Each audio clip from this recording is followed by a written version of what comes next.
Bernard, Bonjour à toi, frère Edim Kaï. bonjour, bonjour, Bonjour à bonjour. toi, Gervais, frère Oui. Gervais. Bonjour à l'ensemble de notre peuple du sud du Congo. Nous nous sommes retrouvés ce jour pour parler encore de notre avenir euh, au sud Congo. Mais nous devons toujours se poser la question, pourquoi nous nous sommes retrouvés ici? Pourquoi nous avons donc établi ce Mbongi?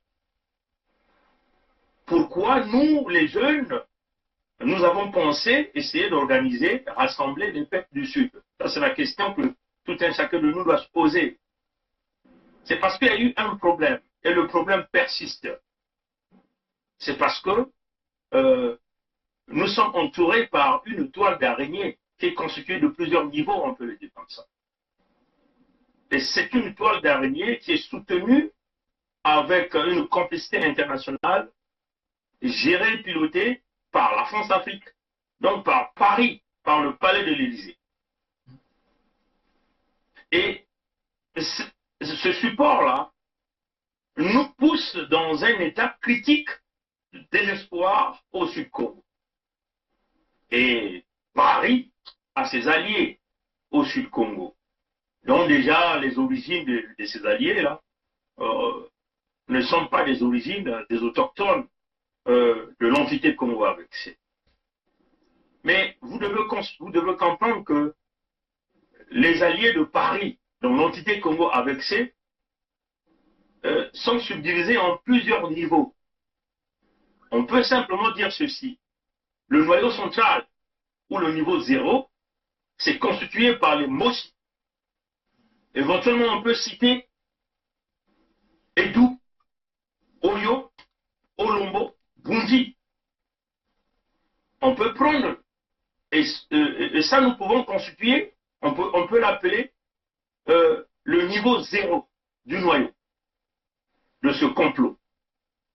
On peut prendre donc ceux du niveau 1, éventuellement l'ensemble de la cuvette. On peut prendre les alliés du niveau 2, donc éventuellement les plateaux, la cuvette ouest, la Songa, la Likwala.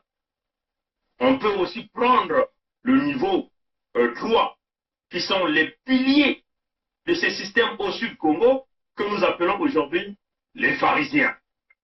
Ces mêmes pharisiens qui ont rendu la vie difficile au président Pascal Lissouba. Ceux-là qui ont comploté avec le niveau 1 de cette complicité, le niveau 2 de cette complicité et le niveau 0 de cette complicité pour détruire ce qui avait été tracé pour donner un futur meilleur dans le Congo avec C, par le biais de la conférence nationale souveraine, que déjà les conclusions ont été bien tracées. Vous avez aussi, dans ce pacte, les soutiens du PCT, des individualités, des familles, des clans, même des complicités des royaumes, on peut le dire ici, dont le royaume Teke, le royaume Luango, éventuellement les clans Nkondi et les clans Nkata, qui constituent cette force au niveau de la toile d'araignée. Et cette toile d'araignée a pour mission d'asphyxier l'ensemble du Sud-Congo. Cette toile d'araignée a pour mission de sucer les ressources naturelles. Cette toile d'araignée a pour mission de boire le sang des Congos. Cette toile d'araignée a pour mission de brader et de vendre nos terres aux intérêts étrangers.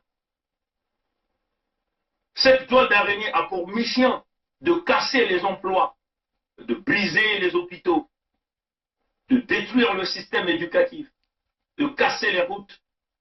Cette toile d'araignée a pour mission d'asphyxier l'ensemble des peuples du Sud-Congo. C'est pour cette raison que nous sommes. Nous voulons donc simplement aller chercher ce qui nous revient en réinitialisant l'horloge du temps, en revenant sur la base de nos ancêtres, qui, en réalité, du point de vue de droit, n'avaient jamais signé aucun accord avec les Occidentaux. Parce que déjà, nos ancêtres ne parlaient pas la langue des Blancs. Voyez, mes chers amis. Donc, nous sommes ici, c'est pour notre intérêt. Nous voulons que les ressources naturelles du Sud Congo soient gérées par les autochtones du Sud-Congo dans un contexte de fédéralisme démocratique. Nous voulons que les terres du Sud-Congo puissent être habitées par les autochtones du Sud-Congo. Nous voulons ici protéger les peuples du Sud-Congo qu'on est en train d'envoyer rapidement à l'exode forcé, on peut le dire comme ça. Donc, nous avons pensé que nos grands frères ont échoué de leur mission. Nous allons donc essayer de rassembler les peuples du Sud pour aller chercher ce qui nous revient. Notre souveraineté, notre dignité. La dignité ne peut pas se négocier. Voilà pourquoi nous sommes ici avec vous pour discuter de notre vision d'ensemble. Nous tenons à réitérer que ce Mbongi n'est pas un lieu de débat dans le sens où les gens viennent poser des questions que nous ne sommes pas d'accord pour créer la fédération, nous ne sommes pas d'accord de l'unité du Sud. Et ça, c'est un Mbongi de la famille. Nous voulons colmater les problèmes qui nous font mal, les problèmes qui font que nous puissions continuer à demeurer dans cette colonisation imposée par la France-Afrique et leurs complices à travers les Mossi et tous les niveaux que nous avons cités précédemment dans cette alliance du Nord, dans l'intention de coloniser le Sud-Est, de piller les ressources naturelles du Sud-Congo. Nous voulons ici le dire de manière claire. Si vous appelez ce Mbongi, vous venez pour contribuer pour notre avenir, pas pour un débat. Le débat, attendez les autres émissions que le frère Kaï fera. Mais ici, il s'agit de rebâtir notre avenir pour que nous puissions avancer ensemble. Voilà pourquoi nous vous appelons tous de nous rejoindre à travers ce Mbongi pour que nous puissions réussir notre mission dans le contexte de sauvegarder nos terres, de gérer nous-mêmes nos ressources naturelles et éventuellement de protéger les descendants Congo que nous sommes. Donc je ne vais pas trop parler pour la première partie, je vais donc remettre la parole au frère Edmond.